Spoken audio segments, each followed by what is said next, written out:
Incipit, Hitler. Obedeciendo a una ley irrevocable, la historia niega a los contemporáneos la posibilidad de conocer en sus inicios los grandes movimientos que determinan su época. Por esta razón no recuerdo cuando oí por primera vez el nombre de Adolf Hitler, ese nombre que ya desde hace años nos vemos obligados a recordar o pronunciar en relación con cualquier cosa todos los días, casi cada segundo, el nombre del hombre que ha traído más calamidades a nuestro mundo que cualquier otro en todos los tiempos. Sin embargo, debió de ser bastante pronto, pues nuestra Salzburgo, situada a 2 horas y media de tren, era como una ciudad vecina de Múnich, de modo que los asuntos puramente locales de allí nos llegaban bastante rápido. Solo sé que un día, no sabría precisar la fecha, me visitó un conocido de allá quejándose de que en Múnich volvía a reinar la agitación. Había sobre todo un agitador tremebundo llamado Hitler que celebraba reuniones con muchas broncas y peleas e incitaba a la gente del modo más vulgar contra la República y los judíos. Aquel nombre no me decía nada, y no le presté más atención, porque a saber cuántos nombres de agitadores y golpistas, hoy ya completamente olvidados, aparecían en la desbaratada Alemania de entonces para volver a desaparecer con la misma rapidez. Por ejemplo, el del capitán Erhard, con sus tropas del Báltico, el de Wolfgang Kapp, el de los asesinos del Tribunal de la Santa Bema, los de los comunistas bávaros, de los separatistas renanos, de los líderes de los cuerpos de voluntarios. Centenares de pequeñas burbujas como E con acento agudo SA se mezclaban en la efervescencia general y, cuando estallaban, desprendían un hedor que delataba claramente el proceso de putrefacción oculto en la herida todavía abierta de Alemania. También me cayó una vez en las manos aquel periodicucho del nuevo movimiento nacionalsocialista, el Miesbacher Anzeiger, del que más tarde nacería el Volkise Beobachter. Pero Miesbach solo era un villorrio y el periódico, una cosa vulgar y ordinaria. ¿A quién le importaba? Pero luego, en las vecinas poblaciones fronterizas de Reichenhall y Berchtesgaden, a donde yo iba casi todas las semanas, de repente empezaron a surgir grupos de jóvenes, al principio pequeños pero después cada vez más numerosos, con botas altas, camisas pardas y brazaletes chillones con la esvástica. Organizaban reuniones y desfiles, se exhibían por las calles cantando y vociferando, pegaban enormes carteles en las paredes y las pintarrajeaban con la cruz gamada. Por primera vez me di cuenta de que detrás de aquellas bandas surgidas de repente debían de esconderse fuerzas económicas poderosas o al menos influyentes en otros ámbitos. Aquel hombre solo, Hitler, que por aquel entonces pronunciaba sus discursos exclusivamente en las cervecerías bávaras, no podía haber organizado y pertrechado a aquellos miles de rapazuelos hasta convertirlos en un aparato tan costoso. Debían de ser manos más fuertes las que impulsaban aquel nuevo movimiento, porque los uniformes eran flamantes, las tropas de asalto, que eran mandadas de una ciudad a otra, disponían, en unos tiempos de miseria, cuando los verdaderos veteranos del ejército llevaban uniformes andrajosos, de un sorprendente parque de automóviles, motocicletas y camiones nuevos e impecables.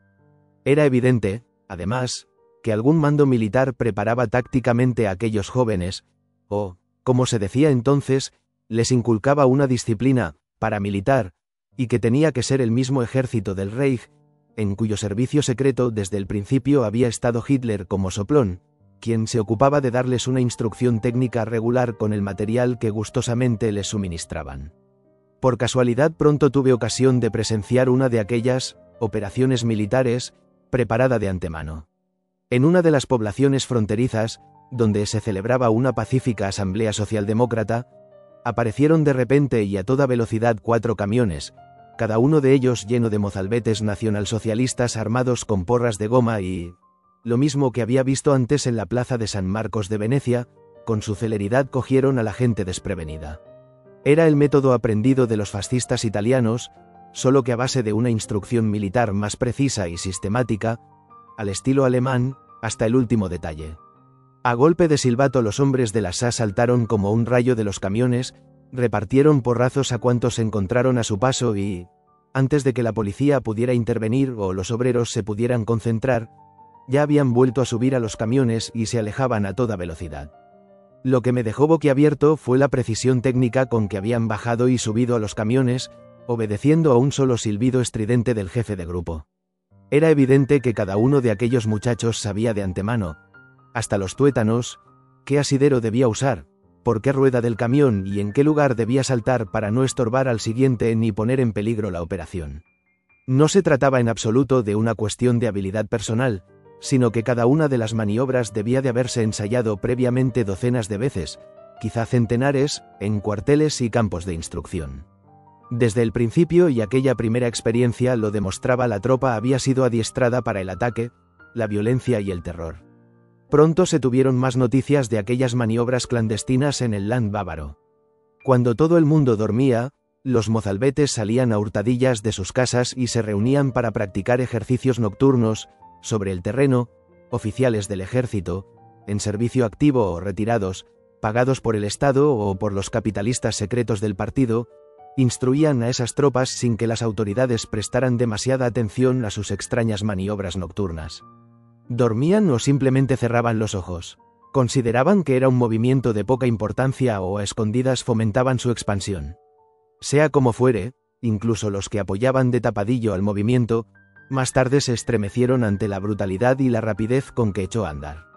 Una mañana, cuando las autoridades se despertaron, Múnich había caído en manos de Hitler, todas las oficinas públicas habían sido ocupadas y los periódicos, obligados a punta de pistola a anunciar a bombo y platillo el triunfo de la revolución. Como caído del cielo, el único lugar hacia donde había levantado su soñadora mirada la desprevenida república, había aparecido un Deus ex machina, el general Ludendorff, el primero de muchos que creían que podían driblar a Hitler y que, por el contrario, acabaron engañados por él. Por la mañana empezó el famoso putsch que habría de conquistar Alemania. Al mediodía, como se sabe, aquí no hace falta dar lecciones de historia universal, todo había terminado. Hitler huyó y no tardó en ser detenido. Con esto el movimiento parecía extinguido. Aquel año de 1923 desaparecieron las cruces gamadas y las tropas de asalto e incluso el nombre de Hitler cayó en el olvido. Ya nadie pensaba en él como en un factor de poder. No reapareció hasta pasados unos años y entonces la furiosa oleada de descontento lo elevó enseguida hasta lo más alto. La inflación, el paro, las crisis políticas y, no en menor grado, la estupidez extranjera habían soliviantado al pueblo alemán. Para el pueblo alemán el orden ha sido siempre más importante que la libertad y el derecho. Y quien prometía orden, el propio Goethe dijo que prefería una injusticia a un desorden. Desde el primer momento podía contar con centenares de miles de seguidores. Pero todavía no nos dábamos cuenta del peligro. Los pocos escritores que se habían tomado de veras la molestia de leer el libro de Hitler, en vez de analizar el programa que contenía, se burlaban de la ampulosidad de su prosa pedestre y aburrida. Los grandes periódicos democráticos, en vez de prevenir a sus lectores, los tranquilizaban todos los días diciéndoles que aquel movimiento que, en efecto, a duras penas financiaba su gigantesca actividad agitadora con el dinero de la industria pesada y un endeudamiento temerario, se derrumbaría irremisiblemente al día siguiente o al otro. Pero quizás en el extranjero no se entendió el verdadero motivo por el cual Alemania había menospreciado y banalizado la persona y el poder creciente de Hitler. Alemania no solo ha sido siempre un estado de clases, sino que, además, dentro de ese ideal social ha tenido que soportar una veneración exagerada e idólatra hacia la formación académica, una veneración que no ha cambiado con los siglos. Dejando de lado a algunos generales, los altos cargos del Estado estaban reservados exclusivamente a las llamadas clases cultas académicas. Mientras que en Inglaterra un Lloyd George, en Italia un Garibaldi o un Mussolini y en Francia un Briand procedían realmente del pueblo y de él habían accedido a los cargos más altos del Estado, para los alemanes era impensable que un hombre que ni siquiera había acabado los estudios primarios, por no hablar de una carrera universitaria, alguien que dormía en asilos y durante años había llevado una vida oscura y precaria de un modo todavía hoy no esclarecido, pudiese aspirar siquiera a una posición que habían ocupado un barón von Stein, un Bismarck o un príncipe von Bülow. Este orgullo basado en la formación académica indujo a los intelectuales alemanes, más que cualquier otra cosa, a seguir viendo en Hitler al agitador de las cervecerías que nunca podría llegar a constituir un peligro serio, cuando ya desde hacía tiempo, gracias a sus instigadores invisibles, se había granjeado el favor de poderosos colaboradores en distintos ámbitos. E incluso aquel mismo día de enero de 1933 en que se convirtió en canciller, la gran masa y los mismos que lo habían empujado al cargo lo consideraban un simple depositario provisional del puesto y veían el gobierno del nacionalsocialismo como un mero episodio. Entonces se manifestó por primera vez y a gran escala la técnica cínicamente genial de Hitler. Durante años había hecho promesas a diestro y siniestro y se había ganado importantes prosélitos en todos los partidos, cada uno de los cuales creía poder aprovechar para sus propios fines las fuerzas místicas de aquel soldado desconocido. Pero la misma técnica que Hitler empleó más adelante en política internacional, la de concertar alianzas basadas en juramentos y en la sinceridad alemana con aquellos a los que quería aniquilar y exterminar, le valió ya su primer triunfo. Sabía engañar también a fuerza de hacer promesas a todo el mundo, que el día en que llegó al poder la alegría se apoderó de los bandos más dispares. Los monárquicos de Dorn creían que sería el pionero más leal del emperador, e igual de exultantes estaban los monárquicos bávaros y de Wittelsbach en Múnich, también ellos lo consideraban su hombre. Los del Partido Nacional Alemán confiaban en que él cortaría la leña que calentaría sus fogones. Su líder, Huyenberg, se había asegurado con un pacto el puesto más importante en el gabinete de Hitler y creía que de este modo ya tenía un pie en el estribo. Naturalmente, a pesar del acuerdo hecho bajo juramento, tuvo que salir por piernas después de las primeras semanas. Gracias a Hitler, la industria pesada se sentía libre de la pesadilla bolchevique. Por fin veía en el poder al hombre a quien durante años había financiado a hurtadillas y, a su vez, la pequeña burguesía depauperada, a la que Hitler había prometido en centenares de reuniones que pondría fin a la esclavitud de los intereses, respiraba tranquila y entusiasmada. Los pequeños comerciantes recordaban su promesa de cerrar los grandes almacenes, sus competidores más peligrosos, una promesa que nunca se cumplió, y sobre todo el ejército celebró el advenimiento de un hombre que denostaba el pacifismo y cuya mentalidad era militar. Incluso los socialdemócratas no vieron su llegada al poder con tan malos ojos como habría sido de esperar, porque confiaban en que eliminaría a sus enemigos mortales, los comunistas, que tan enojosamente les pisaban los talones. Los partidos más diversos y opuestos entre sí consideraban a ese soldado desconocido, que lo había prometido y jurado todo a todos los estamentos, a todos los partidos y a todos los sectores como a un amigo. Ni siquiera los judíos alemanes se mostraron demasiado preocupados. Se engañaban con la ilusión de que un ministre jacobin ya no era un jacobino, de que un canciller del Reich depondría, por supuesto, la vulgar actitud de un agitador antisemita. Y, por último, podía imponer nada por la fuerza a un Estado en que el derecho estaba firmemente arraigado, en que tenía en contra a la mayoría del Parlamento y en que todos los ciudadanos creían tener aseguradas la libertad y la igualdad de derechos, de acuerdo con la Constitución solemnemente jurada. Luego se produjo el incendio del Reichstag, el Parlamento desapareció y Göring soltó a sus hordas. De un solo golpe se aplastaron todos los derechos en Alemania. Horrorizada, la gente tuvo noticia de que existían campos de concentración en tiempos de paz y de que en los cuarteles se construían cámaras secretas donde se mataba a personas inocentes sin juicio ni formalidades. Aquello solo podía ser el estallido de una primera furia insensata, se decía la gente. Algo así no podía durar en pleno siglo XX, pero solo era el comienzo. El mundo aguzó los oídos y se negó al principio a creerse lo increíble. Pero ya en aquellos días vi a los primeros fugitivos. De noche habían atravesado las montañas de Salzburgo o el río fronterizo a nado. Nos miraban hambrientos, andrajosos, azorados. Con ellos había empezado la huida provocada por el pánico ante la inhumanidad que después se extendería por el mundo entero. Pero viendo a aquellos expulsados, todavía no me imaginaba que sus rostros macilentos anunciaban ya mi propio destino y que todos seríamos víctimas del poder de aquel solo hombre. Resulta difícil desprenderse en pocas semanas de 30 o 40 años de fe profunda en el mundo. Anclados en nuestras ideas del derecho, creíamos en la existencia de una conciencia alemana, europea, mundial, y estábamos convencidos de que la inhumanidad tenía una medida que acabaría de una vez para siempre ante la presencia de la humanidad. Puesto que intento ser tan sincero como puedo, tengo que confesar que en 1933 y todavía en 1934 nadie creía que fuera posible una centésima, ni una milésima parte de lo que sobrevendría al cabo de pocas semanas. De todos modos, teníamos claro de antemano que los escritores libres e independientes íbamos a contar con ciertas dificultades, contrariedades y hostilidades. Justo después del incendio del Reichstag dije a mi editor que pronto se acabarían mis libros en Alemania. No olvidaré su estupefacción. ¿Quién habría de prohibir sus libros?, dijo entonces, en 1933, todavía muy asombrado. Usted no ha escrito ni una sola palabra contra Alemania ni se ha metido en política. Ya lo ven, todas las barbaridades, como la quema de libros y las fiestas alrededor de la picota, que pocos meses más tarde ya eran hechos reales, un mes después de la toma del poder por Hitler, todavía eran algo inconcebible incluso para las personas más perspicaces. Porque el nacionalsocialismo, con su técnica del engaño sin escrúpulos, se guardaba muy mucho de mostrar el radicalismo total de sus objetivos antes de haber curtido al mundo.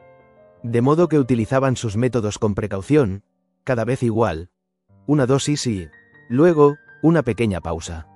Una píldora y, luego, un momento de espera para comprobar si no había sido demasiado fuerte o si la conciencia mundial soportaba la dosis. Y puesto que la conciencia europea, para vergüenza e ignominia de nuestra civilización, insistía con ahínco en su desinterés, ya que aquellos actos de violencia se producían al otro lado de las fronteras, las dosis fueron haciéndose cada vez más fuertes, hasta tal punto que al final toda Europa cayó víctima de tales actos. Lo más genial de Hitler fue esa táctica suya de tantear el terreno poco a poco e ir aumentando cada vez más su presión sobre una Europa que, moral y militarmente, se debilitaba por momentos. Decidida desde hacía tiempo, también la acción contra la libre expresión y cualquier libro independiente en Alemania se llevó a cabo con el mismo método de tanteo previo. No se promulgó una ley que prohibiera lisa y llanamente nuestros libros. Eso llegaría 2 años más tarde. En lugar de ello, por lo pronto se organizó un pequeño ensayo para saber hasta dónde se podía llegar y se endosaron los primeros ataques contra nuestros libros a un grupo sin responsabilidad oficial: los estudiantes nacionalsocialistas. Siguiendo el mismo sistema con que se escenificaba la ira popular, para imponer el boicot a los judíos decidido desde mucho antes, se dio una consigna secreta a los estudiantes para que manifestaran públicamente su indignación contra nuestros escritos. Y los estudiantes alemanes, contentos de cualquier oportunidad para exteriorizar su mentalidad reaccionaria, se amotinaban obedientemente en todas las universidades, sacaban ejemplares de nuestros libros de las librerías y, con tal botín y ondeando banderas, desfilaban hasta una plaza pública. Una vez allí, y siguiendo la vieja costumbre alemana, la Edad Media volvió a ponerse de moda rápidamente, los clavaban en la picota, los exponían a la vergüenza pública. Yo mismo tuve unos de esos ejemplares atravesado por un clavo, que un estudiante amigo mío había salvado después de la ejecución y me había regalado. Como por desdicha no estaba permitido quemar personas, los reducían a cenizas en grandes hogueras mientras recitaban lemas patrióticos. Es verdad que, después de muchas dudas, Goebbels, ministro de propaganda, se decidió en el último momento a dar su bendición a la quema de libros, pero esta siempre constó como una medida semioficial, y nada demuestra tan claramente la poca identificación que tenía entonces Alemania con estas acciones como el hecho de que el común de las gentes no sacó ni la más mínima consecuencia de las quemas y proscripciones llevadas a cabo por los estudiantes. A pesar de la advertencia a los libreros de que no expusieran ninguno de nuestros libros y a pesar de que los periódicos ya no los mencionaban, el auténtico público no se dejó influir en absoluto. Mientras no se castigó su lectura con la cárcel o el campo de concentración, mis libros seguían leyéndose todavía en el año 1933, y durante 1934, a pesar de todas las trabas y dificultades, se vendió casi el mismo número de ejemplares que antes. Primero fue necesario que aquel fantástico decreto, para la protección del pueblo alemán, se convirtiera en ley que declarase crimen de Estado la impresión, venta y difusión de nuestros libros, para que nos dejaran de leer los miles y millones de alemanes que todavía hoy preferirían leernos y acompañarnos fielmente en nuestro ejercicio que leer a los poetas de la sangre y la tierra. Para mí fue más un honor que una ignominia el poder compartir el destino de la aniquilación total de la vida literaria en Alemania con contemporáneos tan eminentes como Thomas Mann, Heinrich Mann, Berfeld, Freud, Einstein y muchos otros cuya obra considero incomparablemente más importante que la mía, y cualquier gesto de mártir me repugna hasta el punto de que solo a disgusto menciono la circunstancia de haberme visto incluido en el destino general. Y por extraño que parezca, me correspondió precisamente a mí el poner en una situación especialmente penosa al nacionalsocialismo e incluso a Adolf Hitler en persona. De entre todos los proscritos, no fue sino mi figura literaria la que se convirtió en objeto, y repetidas veces, de la irritación más furibunda y de unos debates interminables en las más altas esferas de la villa de Berchtesgaden, de modo que puedo añadir a las cosas agradables de mi vida la modesta satisfacción de haber disgustado al hombre de momento más poderoso de la época moderna, Adolf Hitler. Ya en los primeros días del nuevo régimen provoqué, inocentemente, una especie de alboroto. El caso es que se proyectaba entonces en toda Alemania una película basada en mi narración corta Secreto Ardiente, con el mismo título. Nadie se había escandalizado por ello, pero he aquí que al día siguiente del incendio del Reichstag, la culpa del cual los nacionalsocialistas intentaban en vano cargar a los comunistas, la gente se congregó frente a la cartelera del cine donde se proyectaba Secreto Ardiente, guiñándose el ojo, dándose codazos y riendo. Los de la Gestapo pronto entendieron por qué la gente se reía de aquel título. Y aquella misma tarde policías en motocicleta corrieron de un lado para otro prohibiendo la proyección de la película. A partir del día siguiente, el título de mi pequeña novela desapareció sin dejar rastro de las carteleras de los periódicos y de todas las columnas de anuncios. Prohibir una palabra que les molestaba e incluso quemar y destruir todos nuestros libros había sido de todos modos algo bastante fácil. Hubo un caso, en cambio, en que no pudieron alcanzarme sin perjudicar al mismo tiempo al hombre que más necesitábamos en aquellos momentos críticos para el prestigio de la nación alemana ante el mundo, el músico vivo más grande y más famoso del país, Richard Strauss, junto con el cual yo acababa de escribir una ópera. Era mi primera colaboración con Richard Strauss. Antes, desde Electra y El Caballero de la Rosa, Hugo von Hofmannsthal le había escrito todos los libretos y yo nunca había conocido personalmente a Richard Strauss. Tras la muerte de Hofmannsthal, me comunicó a través de mi editor que quería empezar una nueva obra y preguntaba si yo estaría dispuesto a escribir el libreto. Consideré un honor un encargo como este. Desde que Max Reger había musicado mis primeros poemas, había vivido siempre acompañado de música y de músicos. Una estrecha amistad me unía a Busoni, a Toscanini, a Bruno Walter y a Alban Berg. Pero no conocía a ningún compositor de nuestra época al que estuviera más dispuesto a servir que a Richard Strauss, el último de la gran generación de músicos alemanes de pura sangre que, desde Händel y Bach, pasando por Beethoven y Brahms, llega hasta nuestros días. Dije que sí en el acto y, ya en la primera entrevista, propuse a Strauss como motivo de una ópera el tema de The Silent Woman de Ben Jonson. Fue para mí una agradable sorpresa ver con qué prontitud y clarividencia aceptaba Strauss todas mis propuestas. Nunca habría dicho de él que captara el arte tan rápidamente, que poseyera conocimientos dramáticos tan sorprendentes. Mientras le contaba el argumento, él ya le daba forma dramática y lo adaptaba acto seguido, cosa todavía más sorprendente a los límites de sus propias capacidades, que dominaba con una claridad casi fantástica. He conocido a muchos artistas a lo largo de mi vida, pero a ninguno que supiera guardar una objetividad respecto de sí mismo tan abstracta y serena. Por ejemplo, desde el primer momento Strauss me confesó con toda franqueza que era plenamente consciente de que un músico de 70 años ya no poseía la fuerza original de la inspiración. Difícilmente conseguiría componer obras como Die Eulenspiegel o Muerte y Transfiguración, precisamente porque la música pura requería el máximo de la frescura creadora. Pero la palabra seguía inspirándole. Todavía era capaz de dar forma dramática a algo ya existente, a una materia ya elaborada, porque nacían en él espontáneamente temas musicales a partir de situaciones y palabras, y por eso ahora, a una edad tan avanzada, se dedicaba en exclusiva a la ópera. Sabía muy bien que la ópera como forma artística se había acabado. Wagner era una cima tan gigantesca que nadie podía superarlo. Pero yo me las ingenié, añadió con una gran carcajada bávara, para llegar al otro lado dando un rodeo. Una vez nos hubimos puesto de acuerdo sobre las líneas básicas, me dio algunas pequeñas instrucciones más. Quería concederme libertad absoluta, porque a él no le inspiraba un libreto adaptado previamente, al estilo verdiano, sino una obra poética. Le gustaría que yo intercalara unas cuantas formas complicadas que dieran al colorido posibilidades de desarrollo. A mí no se me ocurren melodías largas como a Mozart. Yo solo me desenvuelvo bien con temas cortos, pero luego sí sé invertir un tema, parafrasearlo, sacarle todo el jugo que contiene, y creo que en eso nadie es capaz de imitarme hoy en día. Tanta franqueza me desconcertó una vez más, pues es cierto que apenas se puede encontrar en Strauss una melodía que vaya más allá de unos cuantos compases, pero también es verdad que estos pocos compases, como los del Vals del Caballero de la Rosa, luego se elevan a la categoría de fuga y se convierten en una plenitud perfecta. Tanto como en aquella primera entrevista, en todas las demás que la siguieron quedé admirado de la seguridad y la objetividad con que el viejo maestro se encaraba en su obra consigo mismo. En una ocasión estuvimos los dos solos en la sala de los festivales de Salzburgo, donde ensayaban a puerta cerrada su Helena egipciana.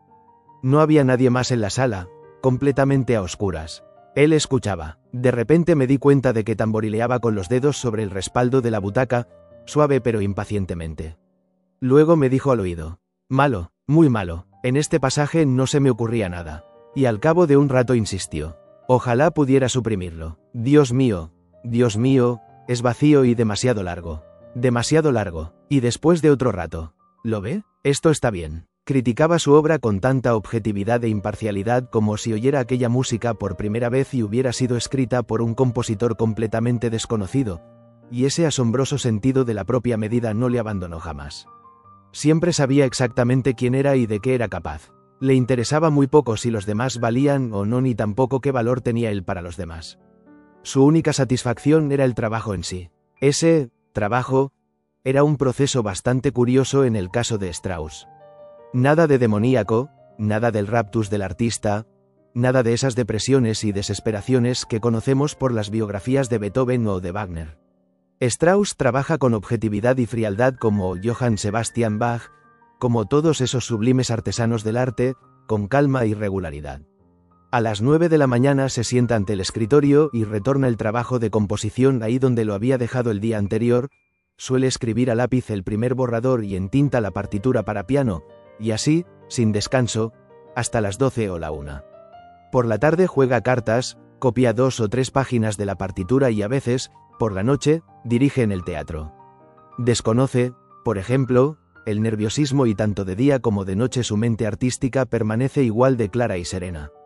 Cuando el criado llama a su puerta para darle el frac que habrá de llevar para dirigir, interrumpe el trabajo, se va al teatro y dirige con la misma seguridad y calma con que juega cartas por la tarde, y a la mañana siguiente la inspiración comienza de nuevo en el punto en que la dejó. Porque Strauss manda, en palabras de Goethe, a sus ideas. Para él arte significa saber y poder, y saber hacerlo todo, como lo atestigua su ingeniosa frase. Quien quiere ser músico de verdad, también tiene que saber componer un menú. Lejos de asustarle, las dificultades más bien divierten a su maestría creadora. Recuerdo con placer cómo chispeaban sus ojillos azules cuando, refiriéndose a un pasaje, me dijo: aquí la cantante tropezará con una dificultad. Que se esfuerce por superarla, par 10. En los raros momentos en que le brillan los ojos se nota que algo demoníaco se esconde dentro de ese hombre singular que al principio despierta una cierta desconfianza por su manera de trabajar estricta, metódica, sólida y artesanal, aparentemente falta de nervio, como también su rostro que al pronto parece vulgar, con sus mejillas gruesas e infantiles, la redondez un tanto ordinaria de las facciones y la frente indecisamente arqueada hacia atrás. Pero basta mirarle a los ojos, esos ojos claros, azules y radiantes, para darse cuenta de que tras esta máscara burguesa se esconde una fuerza mágica especial.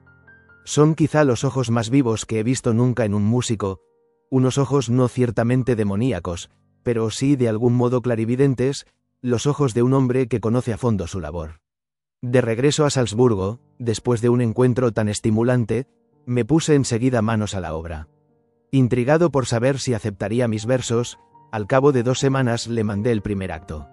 Me contestó a vuelta de correo con una postal y una cita de los maestros cantores. Hemos conseguido las primeras estrofas. Con el segundo acto me mandó, como saludo aún más cordial, los compases iniciales de su canción. Ah, qué dicha haberte encontrado, amado niño. Y esta alegría suya, incluso diría entusiasmo suyo, hizo que yo siguiera trabajando con un placer indescriptible. Richard Strauss no cambió ni una sola línea de mi libreto y solo en una ocasión me pidió que añadiera 3 o 4 versos para una contraparte. De este modo empezó entre nosotros una relación de lo más cordial. Él venía a mi casa y yo iba a la suya de Garmisch, donde, con sus delgados y largos dedos, me iba interpretando la ópera entera a partir de los borradores.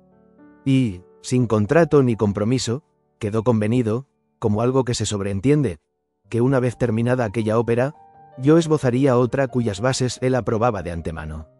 En enero de 1933, cuando Adolf Hitler accedió al poder, nuestra ópera, La Dama Silenciosa, estaba prácticamente acabada en partitura para piano y el primer acto, instrumentado casi del todo. Al cabo de pocas semanas se hizo pública la estricta prohibición de representar en teatros alemanes obras de autores no arios o en las que hubiera intervenido de una forma u otra un judío. El gran interdicto se hizo extensivo incluso a los muertos y, con gran indignación de todos los melómanos del mundo, se retiró la estatua de Mendelssohn situada delante de la Gewandhaus de Leipzig. Con esta prohibición me pareció decidido el destino de nuestra ópera. Di por sentado que Richard Strauss renunciaría a la segunda obra y que empezaría una nueva con algún otro libretista. En lugar de ello, me contestó a vuelta de correo diciéndome que vaya por Dios qué ideas se me ocurrían y que, al contrario, dado que él ya trabajaba en la instrumentación de la primera ópera, que yo fuera preparando el libreto de la segunda. No tenía la intención de permitir que nadie le prohibiera colaborar conmigo. Y tengo que confesar sinceramente que, mientras duró nuestra colaboración, me guardó una fidelidad propia de un buen camarada, hasta que pudo. Es verdad que, al mismo tiempo, tomó precauciones que me resultaron menos simpáticas. Se acercó a los potentados, se encontró a menudo con Hitler, Göring y Goebbels y, cuando incluso Furtwängler se rebeló públicamente, aceptó la presidencia de la Cámara de Música del Reich nazi. Esa complicidad suya, franca y sin rodeos, fue importantísima en aquel momento para los nacionalsocialistas, porque para ellos habría sido muy enojoso que no solo los mejores escritores, sino también los más importantes músicos les hubiesen dado la espalda, y los pocos que se confesaban partidarios suyos o se habían pasado a sus filas eran desconocidos en los círculos más populares.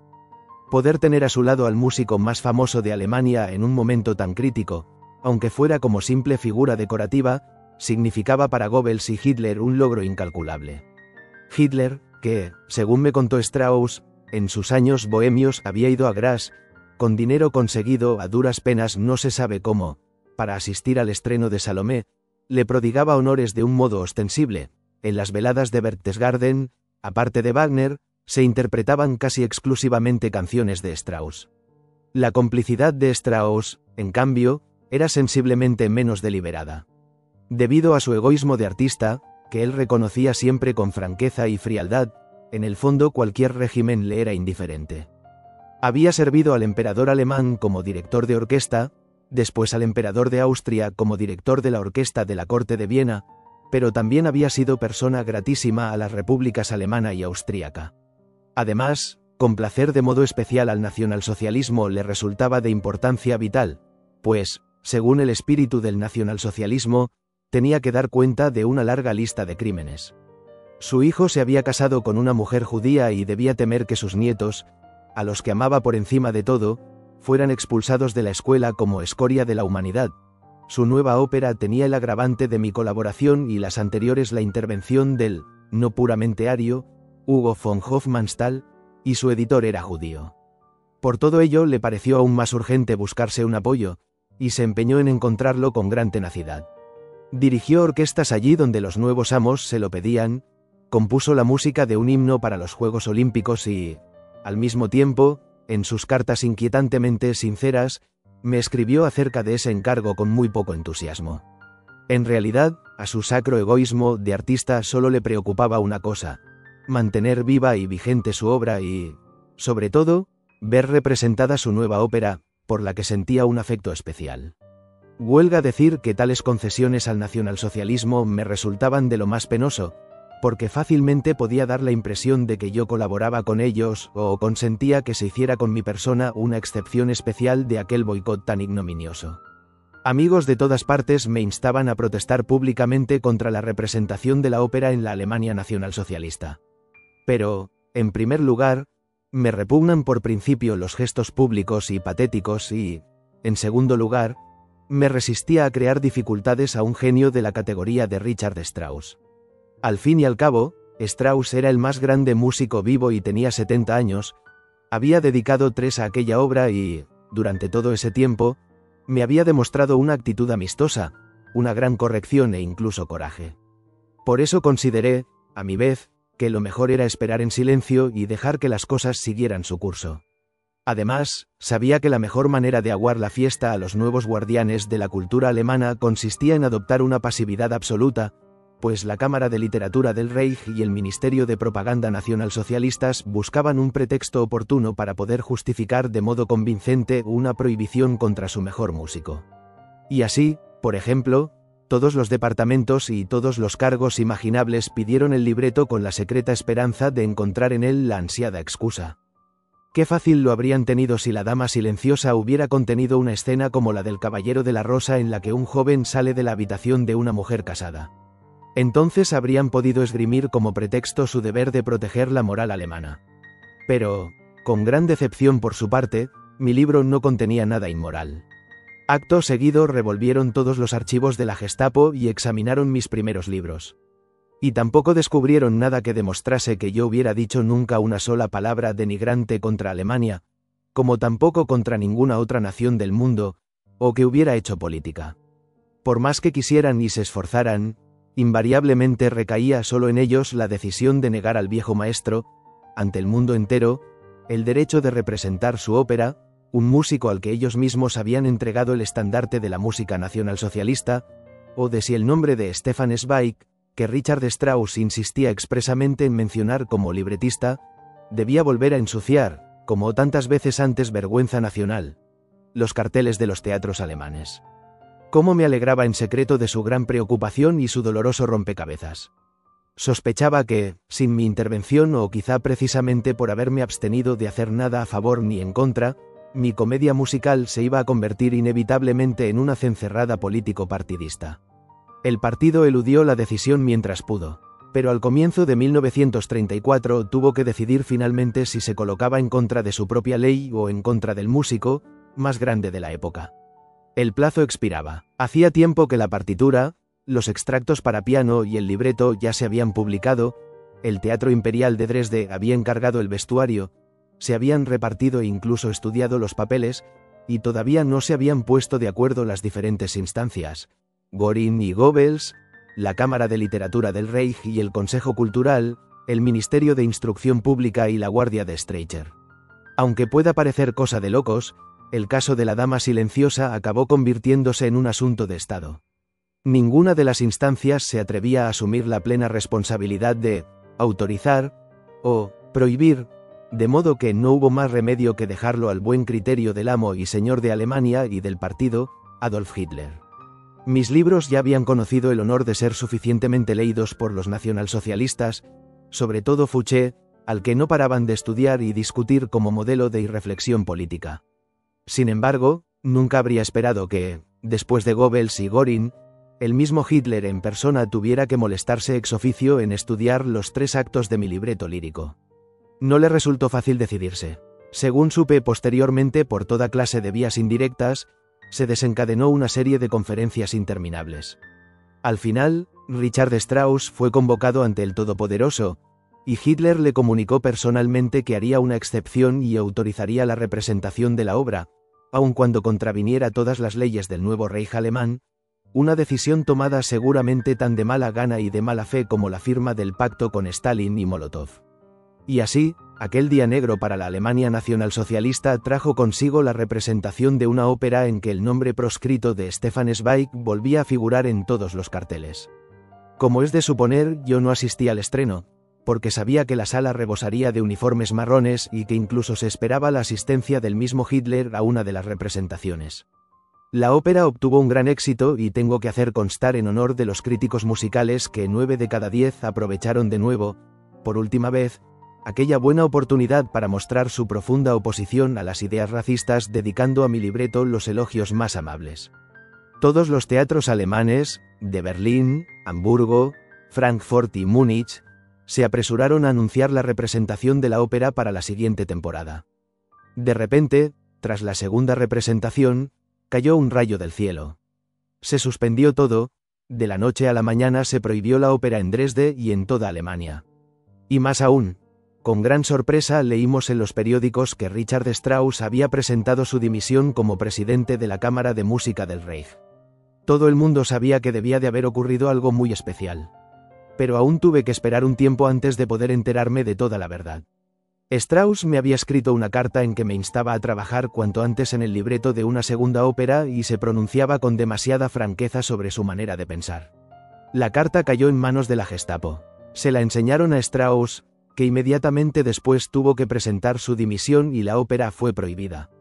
Se ha representado en alemán solo en Suiza y Praga, con posterioridad también en Italia, en la Scala de Milán, con autorización expresa de Mussolini, que en aquel entonces todavía no se había sometido a las ideas racistas. El pueblo alemán, empero, no pudo volver a oír ni una sola nota más de esta ópera, en parte cautivadora, del más grande de sus músicos vivos. Mientras este asunto seguía su curso, armando un considerable alboroto, yo viví en el extranjero, pues comprendí que el desasosiego no me habría permitido trabajar con tranquilidad en Austria. La casa de Salzburgo estaba situada tan cerca de la frontera que a simple vista podía ver la montaña de Berchtesgaden, donde se hallaba la casa de Hitler, una vecindad poco agradable y muy inquietante. De todos modos, esa proximidad con la frontera del Reich también me dio la ocasión de juzgar la peligrosidad de la situación en Austria mejor que mis amigos de Viena. Los clientes de los cafés de allí e incluso la gente de los ministerios consideraban al nacionalsocialismo como algo del otro lado, que no podía afectar a Austria en absoluto. ¿No estaba allí, con su estricta organización, el Partido Socialdemócrata que tenía detrás a casi media población formando un bloque compacto? ¿No lo apoyaba también el partido clerical en la ferviente defensa de sus principios desde que los cristianos alemanes de Hitler perseguían públicamente al cristianismo y proclamaban abierta y literalmente que su Führer era más grande que Cristo? ¿No eran Francia, Inglaterra y la Liga de las Naciones los protectores de Austria? ¿No había asumido Mussolini de forma expresa el patrocinio e incluso la garantía de la independencia austriaca? Ni siquiera los judíos se inquietaban y se comportaban como si la privación de sus derechos a los médicos, abogados, eruditos y actores ocurriera en China y no a 3 horas de viaje, dentro del mismo dominio lingüístico. Permanecían cómodamente en casa o se paseaban en sus automóviles. Además, todos tenían lista y preparada la frase consoladora: «Eso no puede durar mucho». Pero recuerdo una conversación que mantuve con mi exeditor de Leningrado durante mi breve viaje a Rusia. Me habló acerca de los cuadros que había poseído antes, cuando era rico, y yo le pregunté por qué no se había ido del país como muchos otros antes de que estallara la revolución. Me contestó, ¿quién podía pensar entonces que algo como una república de soldados y soviets pudiera durar más de 15 días? Era el mismo engaño, fruto de la misma voluntad de vivir que llevaba a ese engaño. En Salzburgo, en cambio, muy cerca de la frontera, se veían las cosas con más claridad. Empezó un constante ir y venir por el pequeño río fronterizo. Los jóvenes lo cruzaban de noche, a hurtadillas, y se adiestraban en el otro lado. Los agitadores pasaban la frontera en automóviles o con bastones de alpinista como simples turistas, y organizaban sus células en todos los estamentos. Empezaron a reclutar a gente y a amenazar diciendo que quienes no se adhirieran a tiempo a su movimiento, luego lo pagarían caro. Eso amedrentó a los policías y los funcionarios. Yo notaba cada vez más una cierta inseguridad en el comportamiento de la gente, veía que empezaba a vacilar. Pues bien, en la vida suelen ser siempre las pequeñas experiencias personales las que resultan más convincentes. Tenía yo en Salzburgo un amigo de infancia, un escritor bastante conocido con el cual había mantenido un trato muy íntimo y cordial durante 30 años. Nos tuteábamos, nos mandábamos libros y nos veíamos todas las semanas. Un día vi a ese viejo amigo por la calle con un desconocido y advertí que de pronto se paraban frente a un escaparate que a él no podía interesarle en absoluto y, dándome la espalda, mostraba algo a aquel hombre con un inusual interés. Es muy raro, pensé, a la fuerza ha tenido que verme. Pero podía ser una casualidad. Al día siguiente me llamó por teléfono para preguntarme si por la tarde podía presentarse en mi casa para charlar. Le dije que sí, un tanto sorprendido, porque solíamos encontrarnos siempre en el café. A pesar de la urgencia de aquella visita, resultó que no tenía nada especial para contarme. Y enseguida comprendí que, por un lado, quería mantener nuestra amistad, pero, por el otro, para no caer en la sospecha de ser amigo de judíos, no deseaba mostrarse demasiado íntimo conmigo en aquella pequeña ciudad. Eso me llamó la atención, y enseguida caí en la cuenta de que en los últimos tiempos toda una serie de conocidos, que solían frecuentar mi casa, habían dejado de hacerlo. Me encontraba en una situación peligrosa. Por aquel entonces aún no tenía la intención de marcharme definitivamente de Salzburgo, pero decidí, con más convicción de lo habitual, pasar el invierno en el extranjero para huir de aquellas pequeñas tensiones. Sin embargo, no sospechaba que se trataba de un adiós cuando en octubre de 1933 abandoné mi hermosa casa. Mi propósito era pasar enero y febrero trabajando en Francia. Me gustaba este bello país amante del espíritu y en él no me sentía en el extranjero. Valéry, Romain Rolland, Jules Romains, André Gide, Roger Martin Dugard, Duhamel, Vildrak, Jean Richard Bloch, los abanderados de la literatura, eran viejos amigos. Mis libros tenían en Francia casi tantos lectores como en Alemania. Nadie me consideraba un escritor extranjero, un extraño. Me gustaba la gente, me gustaba el país, me gustaba París, y me sentía tan en casa que, cada vez que el tren entraba en la Gare du Nord, yo tenía la impresión de regresar. Esta vez, sin embargo, debido a las especiales circunstancias había partido antes de lo previsto, pero no quería llegar a París hasta después de Navidad. ¿A dónde iría entre tanto? Entonces recordé que no había vuelto a Inglaterra desde mi época de estudiante, hacía más de 25 años. ¿Por qué siempre París?, me pregunté. ¿Por qué no pasar otra vez 10 o 15 días en Londres, volver a ver los museos, el país y la ciudad con otros ojos, al cabo de tantos años? Y he aquí que, en lugar del expreso de París, subí al de Calais y un día de noviembre, en medio de la niebla de rigor, volví a apearme en la Victoria Station después de 30 años y la única cosa que me extrañó a la llegada fue que no me condujo al hotel un cab como antes, sino un taxi. La niebla y el gris frío y blando estaban ahí como antaño. Todavía no había visto la ciudad, pero mi sentido del olfato reconoció, después de 30 años, aquella atmósfera singularmente acre, espesa y húmeda, y que lo envolvía a uno muy de cerca. Mi equipaje era tan ligero como mis esperanzas. Prácticamente no tenía amistades en Londres. En el campo literario tampoco había mucho contacto entre escritores continentales e ingleses. Llevaban una vida propia, confinada, dentro de su reducido radio de acción y conforme a una tradición que no nos era del todo accesible. Entre los muchos libros que llegaban a casa de todo el mundo, no recuerdo haber visto nunca uno de un autor inglés que fuera un obsequio de colega a colega. En una ocasión coincidí con Schoenhellerau. Wells había venido una vez de visita a Salzburgo, a mi casa.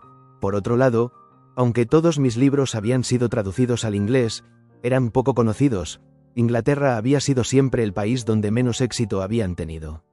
Mientras que era amigo personal de mi editor americano, el francés, el italiano y el ruso, nunca había visto a nadie de la empresa que publicaba mis libros en Inglaterra. Así que estaba preparado para sentirme tan extraño como 30 años atrás. Pero las cosas sucedieron de otro modo. Al cabo de unos días me sentía la mar de bien en Londres. Y no porque Londres hubiera cambiado sustancialmente, pero yo sí había cambiado. Tenía 30 años más y, después de los años de guerra y posguerra, de tensión e hipertensión, anhelaba volver a vivir tranquilo y no saber nada de política. Desde luego, en Inglaterra también había partidos políticos, los WHIGs y los Tories, liberales los unos y conservadores los otros, y también el Labour Party, pero sus discusiones no eran de mi incumbencia. Sin duda también en literatura había sus tendencias y corrientes, sus disputas y rivalidades, pero yo estaba completamente al margen de ellas. Sin embargo, lo que me aportaba un auténtico bienestar era la posibilidad de volver a respirar, por fin, en una atmósfera civil y educada, sin irritación y sin odio. Nada me había envenenado tanto la vida durante los últimos años como sentir a mi alrededor el odio y la tensión constantes en el país y en la ciudad, tenerme que defender siempre para no verme arrastrado a esa clase de discusiones. La población de allí no estaba tan trastornada. En la vida pública imperaba una mayor medida de honradez y decencia que en nuestros países, que se habían vuelto inmorales a causa del gran engaño de la inflación. La gente vivía más tranquila, más contenta y se preocupaba más por sus jardines y pequeñas aficiones que por sus vecinos. Pero lo que realmente me retuvo allí fue un nuevo trabajo. Ocurrió del modo siguiente. Acababa de publicarse mi María Antonieta y estaba revisando las galeradas de mi trabajo sobre Erasmo, libro en que ensayaba un retrato espiritual del humanista que, a pesar de comprender el absurdo de la época con más claridad que los reformadores profesionales del mundo, sin embargo vivió la tragedia de no poder cortar el paso a la sinrazón con su razón. Una vez terminado este autorretrato encubierto, tenía la intención de escribir una novela proyectada desde hacía tiempo. Estaba cansado de biografías, pero he aquí que ya al tercer día, atraído por mi antigua pasión por los manuscritos, estaba examinando en el Museo Británico unas piezas expuestas en una sala pública entre las cuales se hallaba un informe escrito a mano sobre la ejecución de María Estuardo. Involuntariamente me pregunté, ¿qué ocurrió en realidad con María Estuardo? ¿Participó realmente en el asesinato de su segundo marido o no? Como aquella noche no tenía nada para leer, me compré un libro sobre ella. Era un himno que la defendía como a una santa, un libro necio y banal. Curioso por naturaleza, al día siguiente compré otro que más o menos afirmaba todo lo contrario. El caso empezó a interesarme y pedí un libro que fuera realmente fiable. Nadie me supo recomendar uno y así, buscando e informándome, acabé sin querer estableciendo puntos de comparación y resultó que, sin saberlo, había empezado a escribir un libro sobre María Estuardo que me retuvo durante semanas en las bibliotecas.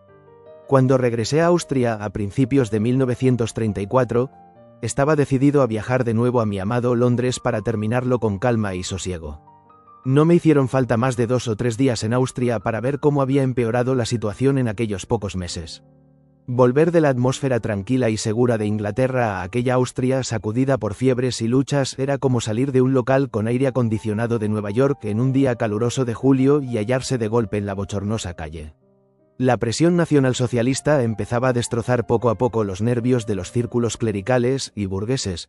Sentían que cada vez con más fuerza se estrechaba en su cuello el dogal de la economía, la presión subversiva de la impaciente Alemania. El gobierno de Dollfuss, que quería mantener a Austria independiente y ponerla a salvo de Hitler, buscaba cada vez más desesperado un último apoyo. Francia e Inglaterra estaban demasiado lejos y, en el fondo, también mantenían una actitud demasiado indiferente. Checoslovaquia estaba todavía llena de rivalidad y rencor contra Viena. Quedaba solo Italia, que aspiraba a un protectorado económico y político sobre Austria para proteger los pasos alpinos y Trieste. Sin embargo, a cambio de esta protección, Mussolini exigía un elevado precio. Austria debía adaptarse a las tendencias fascistas, suprimir el Parlamento y, por lo tanto, la democracia. Ahora bien, eso no era posible sin eliminar o declarar ilegal el Partido Socialdemócrata, el más fuerte y mejor organizado de Austria. Para vencerlo no había otro camino que la fuerza bruta. El predecesor de Dollfuss, Ignaz Seipel, ya había creado una organización para semejante acción terrorista, la llamada Milicia Nacional. Vista desde fuera, representaba lo más miserable que se puede imaginar. Pequeños abogados de provincias, oficiales retirados, elementos oscuros, ingenieros sin trabajo, todos ellos mediocridades desengañadas que se odiaban ferozmente entre sí. Finalmente, Seipel encontró en el joven príncipe Starhemberg un pretendido líder que antaño se había sentado a los pies de Hitler y había soltado toda clase de pestes contra la República y la democracia y ahora iba de un lado para otro con sus soldados mercenarios como antagonista de Hitler, prometiendo que rodarían cabezas. No estaba claro lo que querían a ciencia cierta los hombres de la Milicia Nacional.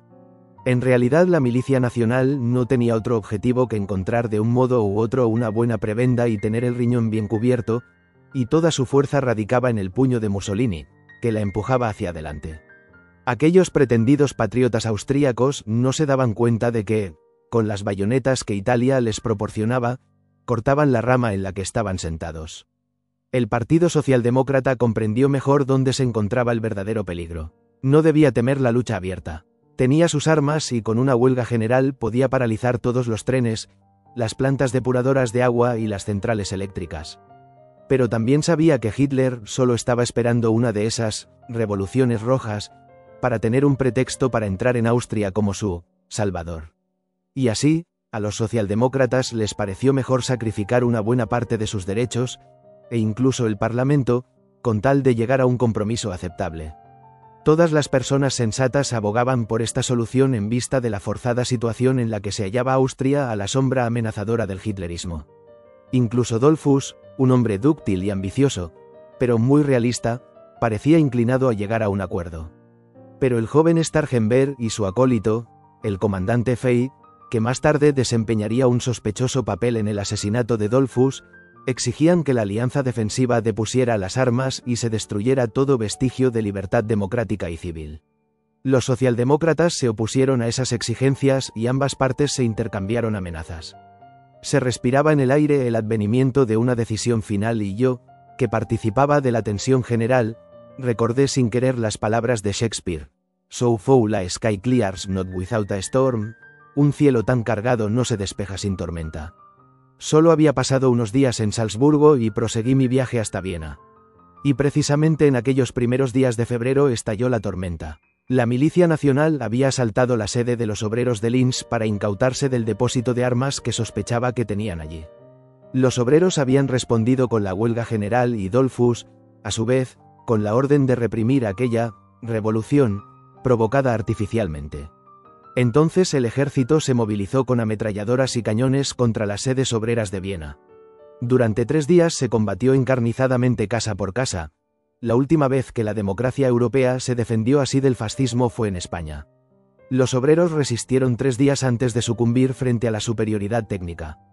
Yo estuve en Viena aquellos 3 días y, por consiguiente, fui testigo de ese decisivo combate y, con él, del suicidio de la independencia austríaca. Pero, como quiero ser un testigo honrado, debo ante todo subrayar el hecho, aparentemente paradójico, de que no vi nada en absoluto de la mencionada revolución.